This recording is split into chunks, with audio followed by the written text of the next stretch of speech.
Itu masalah kolektif, jadi solusinya juga harus kolektif. Meskipun kelihatan individualis dalam beberapa hal, tapi mereka tetap gerak sebagai kelompok yang saling ngangkat. Lo lihat aja, kalau satu keluarga buka toko, biasanya ada anggota lain buka toko yang masih nyambung. Itu bukan kebetulan bro, itu strategi yang turun-temurun. Dan ada satu prinsip yang paling keras tapi paling efektif.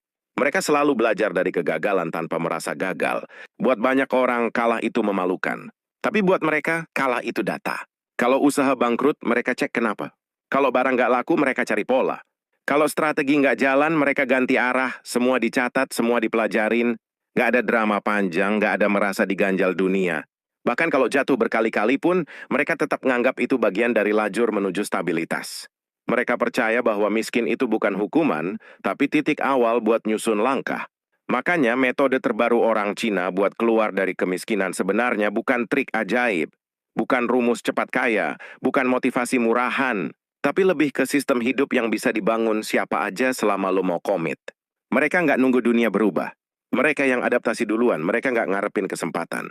Mereka yang bikin kesempatan lewat pola hidup yang teratur. Dan yang paling penting, mereka nggak takut hidup sulit sebentar demi hidup lebih layak panjang. Ada satu hal yang sering banget orang lewatin, padahal ini fondasi kuat, kenapa banyak orang Cina bisa naik kelas ekonomi. Mereka nggak pernah berhenti mengasah diri meskipun kondisi hidup lagi susah. Buat mereka, miskin itu bukan alasan buat berhenti belajar. Justru saat lo lagi kekurangan, itulah momen terbaik buat nyerap ilmu.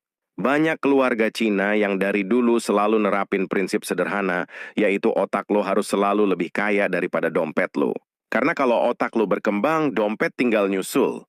Makanya walaupun mereka kerja seharian, tetap aja nyempetin baca sesuatu, analisis sesuatu, atau sekadar ngulik cara baru buat ningkatin usaha kecil mereka. Pola belajar mereka juga beda bro. Mereka nggak cuma belajar dari buku. Mereka belajar dari pergerakan pasar, dari kelakuan pelanggan, dari obrolan orang, dari kegagalan, dan dari kompetitor. Mereka anggap semua itu sebagai bahan baku buat keputusan. Banyak orang pengen maju tapi belajar cuma waktu mood bagus. Sementara mereka, mood itu nomor sekian, yang penting ritme, bukan rasa. Kalau lu pengen keluar dari kemiskinan, lu butuh ritme yang lebih kuat dari alasan buat berhenti. Di titik ini, lo bakal ngeliat kalau kemajuan bukan soal cepat, tapi soal konsisten. Dan konsistensi itu jarang banget dimiliki orang yang hidupnya kebanyakan ikut arus.